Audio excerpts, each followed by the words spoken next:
کہ بنی اسرائیل زمین میں 2 دفعہ فساد برپا کریں گے.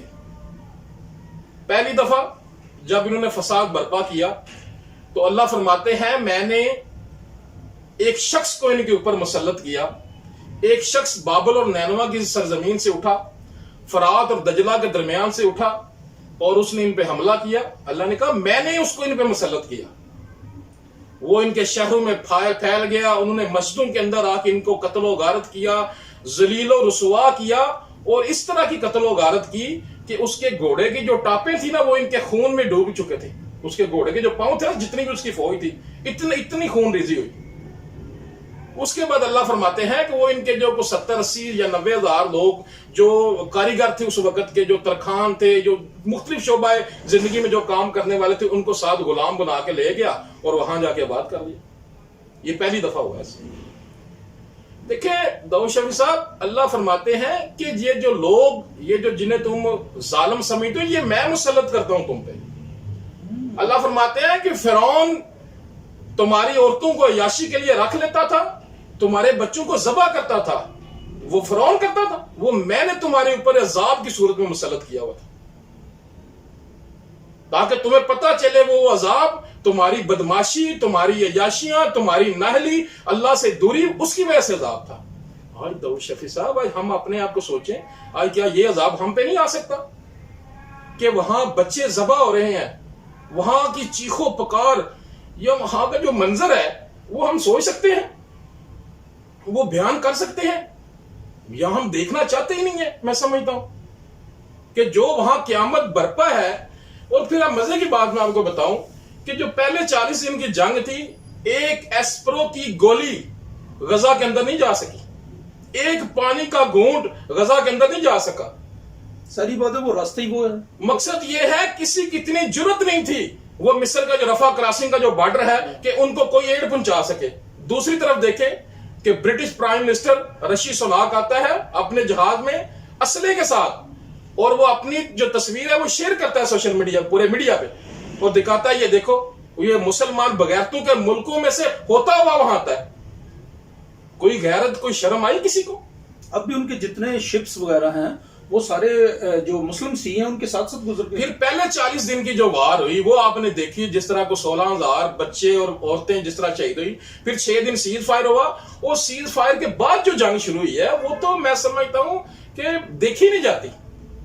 تو یہ ناظرین, اسرائیل جو ہے بنیادی طور پہ فلسطین میں جو نسل کشی ہے اس کی طرف گامزن ہے, اور جو ہیومن رائٹس کے جو علمبردار بنے پھرتے ہیں دنیا میں, وہ جتنا ظلم اور جتنی بربریت اور جتنا ہیومن رائٹس کی وائلیشن ہے اس وقت اسرائیل میں برپا کر چکے ہیں, میں نہیں سمجھتا اس کی مثال ہمیں اس سے پہلے دنیا میں ملی ہوگی یا اس کے بعد ملے گی. تو بٹ یہ سب نسل کشی کی وجہ کیا ہے؟ میں ذرا تھوڑا سا آپ کو جو میں نے بات شروع کی تھی وہ ختم کر لوں. پہلی دفعہ جب انہوں نے فساد برپا کیا تو اللہ نے ان کے اوپر وہ نیبوکڈ نصر جو تھا, بخت نصر, اس پہ مسلط کیا. اس نے ان کو ذلیل و خوار کیا اور پھر ان کو اٹھا کے لے گیا اس اپنی فرات کی سرزمین پہ اور وہاں غلامی کی صورت میں رکھا. پھر اللہ فرماتے ہیں کہ میں بحثیت قوم, اللہ پاک فرماتے ہیں ہم ان میں انبیاء بھیجتے رہے, اور یہ کیا کرتے تھے, انبیاء کو قتل کرتے تھے. اللہ کا قرآن کہتا ہے یہ انبیاء کو ناحق قتل کرتے تھے. مقصد یہ ہے, یہ شروع سے آپ دیکھتے ہوں گے, آپ کے ذہن میں یہ آتا تو ہوگا کہ یہ کس طرح کی سوچ ہے. یہ بچوں کی لاشیں دیکھ کے یا بچوں کی چیخو پکار دیکھ کے ان کو, لیکن ان میں رحم ساری زندگی کا نہیں ہے. یہ انبیاء علیہ السلام کو قتل کرتے رہے ہیں, اور کتنے ہی انبیاء انہوں نے قتل کیے ہیں. اللہ فرماتے ہیں کہ ہم ان کو بحثیت قوم ان کی طرف انبیاء بھیجتے رہے اور یہ ان کو ناحق قتل کرتے رہے. پھر کیا ہوا, پھر ان میں سے اللہ پاک نے ایک نبی بھیجے جن کا نام تھا یسع, انگلش میں ان کو ایزا کہتے ہیں.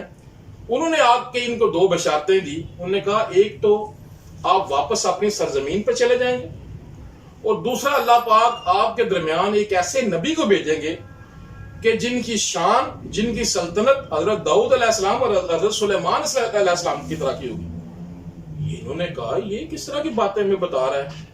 انہوں نے ان کو بھی, حضرت یسع کو بھی آری کے ساتھ ذبح کر دیا. کچھ عرصہ گزرا, ایران کے سائرس اعظم نے وہاں حملہ کیا اور ان کو وہاں سے چھڑا کے ان کا واپس اپنی یروشلم سرزمین پہ چلے جاؤ. یہ واپس آ گئے, لیکن یہ تھوڑے سے ڈرے کہ اس کی ایک پیشین گوئی تو پوری ہوگی. پھر اللہ نے ان کے درمیان ایک ایسے نبی کو بھیجا کہ جس کو اللہ پاک نے ایسی قدرت دی، جس کو اللہ پاک نے ایسے معجزات دیے جو اس سے پہلے کسی چشم فلک نے نہیں دیکھے تھے۔ اللہ پاک نے ان کے درمیان عیسیٰ ابن مریم کو بھیجا۔ عیسیٰ ابن مریم ایک اللہ کی قدرت کا ایک شاہکار تھے، بغیر باپ کے بچے اللہ پاک نے بھیجے، حضرت مریم کی گود میں ڈالے، جنہوں نے اپنی ماں کی گود میں اپنی نبوت کا اعلان کیا، اپنی ماں کی پاک دامنی کا اعلان کیا۔ پھر جب وہ پیغمبر بڑے ہوئے تو میں آپ کو مزے کی بات بتاؤں کہ سارے انبیاء اللہ پاک نے مشرکین اور کفار کے مقابلے میں بھیجے ہیں، لیکن جو عیسیٰ علیہ السلام تھے، وہ جو ان کے پیر اور مولوی تھے نا اس وقت کے، ان کے خلاف اللہ پاک نے بھیجے تھے۔ اب اللہ فرماتے ہیں کہ یہ کرتے کیا تھے، یہ جو یہودی تھے، یہ قرآن کے، یہ اپنی جو تورات تھی اس کے کچھ حصے کو مانتے تھے، کچھ کو نہیں مانتے، اپنی مرضی کرتے تھے۔ اب انہوں نے وہ جو ہیکل سلیمانی تھی نا، جن کو یہ تو ہیکل کہتے ہیں، ہم اس کو مسجد کہتے ہیں، تو مسجد اقصی تھی، اس کے اندر بڑے بڑے وہ جو تھے میز لگا کے، کرسیاں لگا کے وہاں سود کا کاروبار کرتے تھے۔ تو ایک دن عیسیٰ علیہ السلام کو اللہ پاک نے ایسے معجزات دیے اور ایسے شاہکار دیے کہ وہ مردوں کو زندہ کرتے تھے، اور پھر وہ یہ جو کوڑ کا مرض بہت زیادہ عام تھا، اس کے اوپر ہاتھ لگاتے اللہ پاک وہ ختم کر دیتا۔ ایسے شاہکار اللہ نے ان کو دیے تھے، لیکن ان کی آنکھیں بند تھی، یہ وہ بھی نہیں دیکھ سکے تھے۔ ایک دن حضرت عیسیٰ علیہ السلام آئے، انہوں نے آ کے ان کے میز سے ہر چیز الٹ دی۔ انہوں نے کہا یہ کیا آپ اللہ کے ساتھ جنگ کر رہے ہو؟ انہوں نے اس وقت جو وہاں گورنر تھا یروشلم کا، اس وقت پوری جو گورنمنٹ تھی وہ رومن امپائر کی تھی، اس گورنر کو کہا کہ یہ بندہ جو ہے یہ ہمارے ساتھ اس طرح کر رہا ہے، اس کو سزا دی جائے۔ انہوں نے عیسیٰ علیہ السلام کو، اس وقت بدترین سزا جو ہوتی تھی وہ صلیب پہ سولی چڑھانا تھا، عیسیٰ علیہ السلام کو سولی چڑھا دیا۔ اب یہ 600 سال یہ سمجھتے رہے کہ عیسیٰ علیہ السلام واقعی سولی چڑھ گئے ہیں، وہ تو 600 سال بعد جب نبی علیہ السلام آئے اور قرآن پاک نے بتایا کہ نہیں وہ تو سولی نہیں، وہ تو اللہ پاک نے اپنے پاس بلا لیے تھے۔ اس کے بعد کیا ہوا؟ اس کے بعد پھر ان پہ ایک ٹائٹس جرنیل تھا رومن، اس نے پھر ان پہ حملہ کیا، پھر ان کو ذلیل و خوار کیا، اور یہ پوری دنیا میں بھٹکتے رہے۔ ان کو وہاں سے نکال کے ختم کر دیا، ذلیل و خوار کر کے ختم کیا۔ اس کے بعد یہ ساری زندگی پوری دنیا میں بھٹکتے رہے، ہر جگہ سے یہ نکالے گئے۔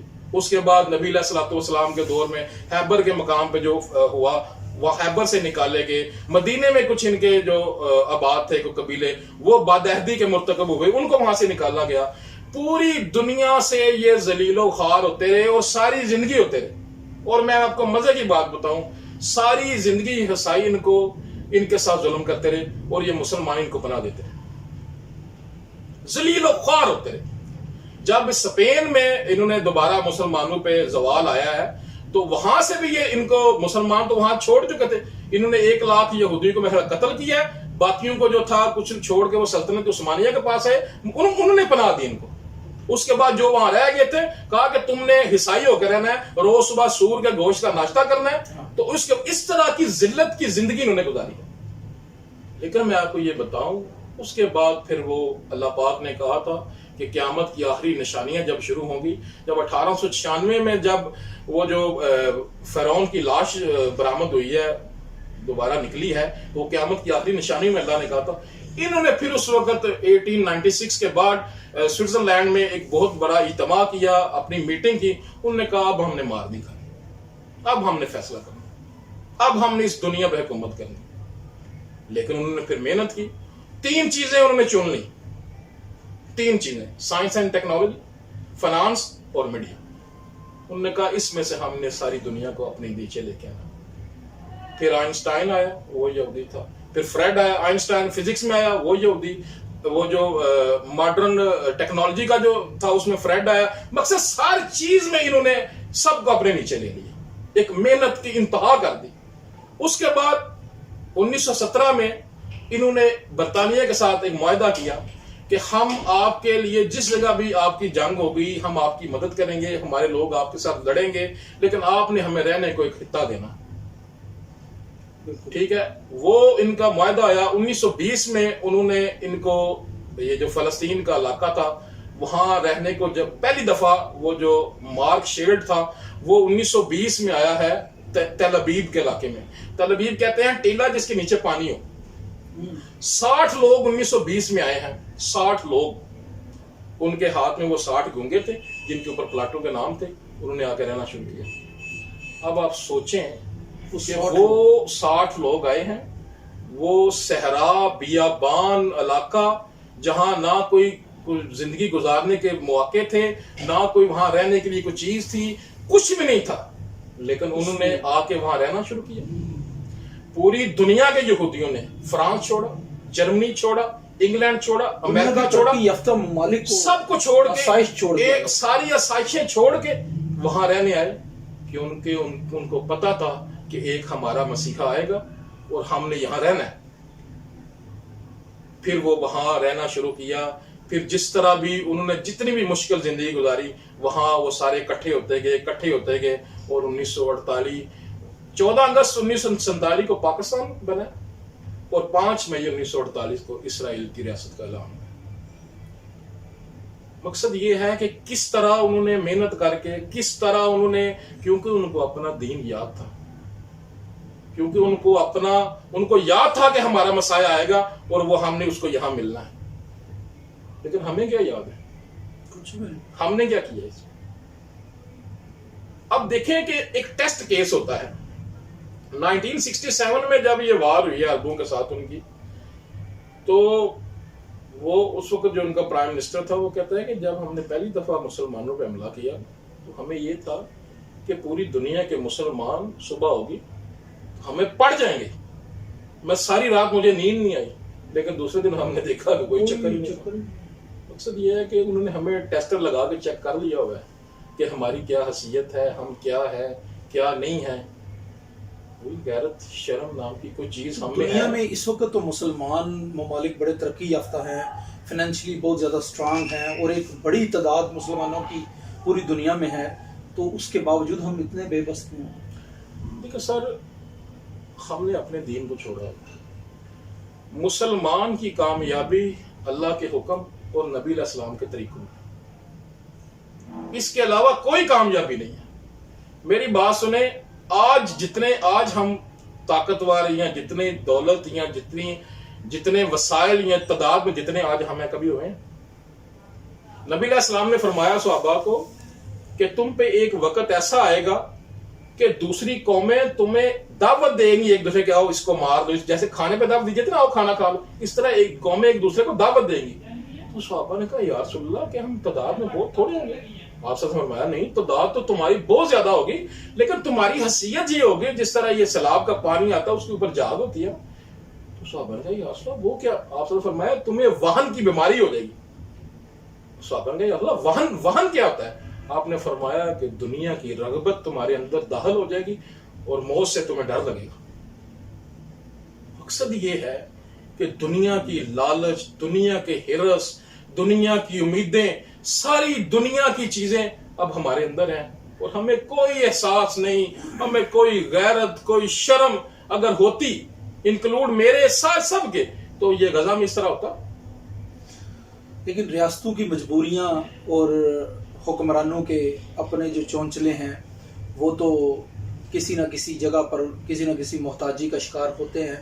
لیکن بٹی صاحب، پاکستان کی عوام میں آپ جیسے بڑے ہیرو موجود ہیں جو آج بھی اس درد کو نہ صرف محسوس کرتے ہیں بلکہ اس درد کے ساتھ اس کو کم کرنے کے لیے، فلسطین کے درد کو کم کرنے کے لیے وہ دیواروں کے ساتھ ٹکرے مارے ہیں کہ ہم کیا کریں کہ فلسطین کا درد، ان کا دکھ کم ہو سکے. یہ میرے ہاتھ میں نا اسلامی جمہوریہ کا پاسپورٹ ہے. ہم جب ساری زندگی ہم دیکھتے ہیں جب سے ہوئی سنبھالا ہے کہ اس کے اوپر لکھا ہوا ہے یہ پاسپورٹ جو ہے سوائے اسرائیل کے دنیا کے تمام ممالک کے لیے کارآمد ہے. اور ہم یہی سمجھتے رہے ہیں کہ جو اسرائیل ہے وہ بالکل ہمارا دشمن ہے، ہمارا اس کے ساتھ نہ کوئی سفارتی تعلق ہے نہ کوئی اخلاقی تعلق ہے، کیونکہ وہ ایک گنڈا جو ہے وہ فلسطین پہ مسلط کیا ہوا ہے سارے یورپ یا سارے امریکہ وغیرہ نے مل کے، اور ہم ساری زندگی اس کو کرٹیسائز کرتے رہے ہیں. لیکن میرے خیال میں اب یہ الفاظ ہیں ان کو مٹا دینا چاہیے، کیونکہ ہم نے آج کتنے 2 ماہ ہونے لگے ہیں کہ ان کے بچوں کی لاشوں کے چتھڑے ہو رہے ہیں، عورتیں ذلیل و خوار ہو رہی ہیں، بچے جو ہیں بلک مر رہے ہیں. مقصد یہ ہے کہ روز بچے والدین اپنا بچہ ڈھونڈ رہا ہوتا ہے. مقصد یہ ہے کہ یہ ہم نے سوچا ہے کبھی؟ اور میں کل دیکھ رہا تھا کہ ایک باپ ملبے کے اوپر کھڑا ہے اور کہتا ہے 4 بچے میرے اس کے نیچے. کوئی غیرت ہے؟ کوئی ہماری گورنمنٹ کو کچھ شرم یا ہے ان میں؟ انہوں نے مرنا نہیں ہے کوئی یہ انہوں نے یہ ساری طاقتیں یہ چیزیں انہوں نے کہاں لے کے جانی ہیں؟ کوئی غیرت نہیں، کوئی شرم نہیں، ایسے بالکل مقصد کون سی ایسی چیز اب ان کے اندر پیدا ہونے والی ہے جو ان کو طاقت ان میں لے کے آئے؟ صرف ایمانی غیرت نہیں ہے، بغیرتی کی زندگی گزار رہے، اللہ کو منہ نہیں دکھانا ہم نے۔ دیکھیں داؤد شفیع صاحب، مسلمان آج لوگ باتیں کرتے ہیں جی مسلمان ایسے، مسلمان بن کے تو دکھائیں، مسلمانوں نے جو کیا ہے کوئی کر کے تو دکھائے۔ یہ فلسطین، یہ یروشلم کا علاقہ جس طرح پہلے فتح ہوا جب حضرت عمر رضی اللہ تعالیٰ کے دور میں، ایک خون کا قطرہ نہیں بہا، ایک خون کا قطرہ۔ انہوں نے خود حضرت عمر کے حوالے کیا، انہوں نے کہا جی ہمارے کتابوں میں لکھا ہوتا ہے یہ چیز۔ اس کے بعد کتنے 100 سال مسلمانوں کے پاس رہا، لیکن پھر ایک دور آیا جب یہ کمزور ہوئے۔ 1099 میں گاڈفرے نے حملہ کیا یروشلم پہ۔ داؤد شفیع صاحب جتنے مسلمان تھے، مرد، عورتیں، بچے، سب کو ذبح کر دیا، ایک بھی بچہ یا ایک زندہ انسان کو نہیں چھوڑا، ذبح کر دیا سب کو۔ عبرتناک انجام کیا ان کا۔ ٹھیک 88 ایئر بعد 1187 میں سلطان صلاح الدین ایوبی فتح کرتے ہیں بیت المقدس کو، اور جب بڑی مشکل سے فتح کرتے ہیں، فتح کرنے کے بعد عام معافی کا اعلان ہوتا ہے کہ جاؤ اپنے بچوں کے ساتھ، ایون اپنے مال کے ساتھ جو لے کے جانا تھے وہ لے سکو، پھر آپ کو اپنے علاقوں تک، حصائی علاقوں تک جو تھا پروٹیکشن دی، ان کو بحفاظت پہنچایا گیا۔ یہ مسلمان یہ کرتے تھے۔ آج اگر مسلمان کے پاس جس کو غیرت ہوتی تو یہ کسی کافر کے بچوں کے ساتھ بھی کر کے دکھاتا جو ہمارے بچوں کے ساتھ ہو رہا ہے، لیکن کوئی بات ہی نہیں ہے کوئی۔ میں کہتا ہوں کہ کس طرح ہمیں احساس آئے گا، لیکن میں آپ کو یہ بتا دوں داؤد شفیع صاحب، غزہ کے بچے نہیں شہید ہوئے، ہمارے اندر سے اسلام شہید ہو گئے۔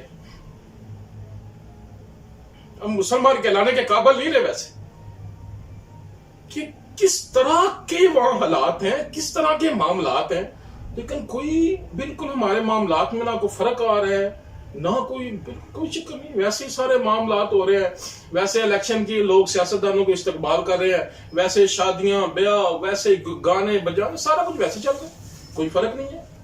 لیکن یہ میں آپ کو بتا دوں داؤد شفیع صاحب، اللہ کی ذات موجود ہے، اور اللہ کو ہماری ضرورت نہیں، ہمیں اللہ کی ضرورت ہے۔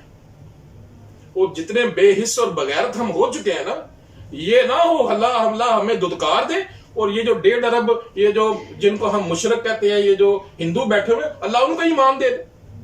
یہ ایگزامپل موجود ہے دنیا میں پہلے بھی، پوری دنیا میں مسلمانوں کا ستیہ ناش کرنے والے تتاری جو تھے، پوری مسلمانوں کے ساتھ ظلم اور بربریت کی داستانیں رقم کرنے والے جو تتاری تھے، اللہ نے ان کو اسلام دے دیا، اللہ نے ان کو اسلام سے فتح کر لیا۔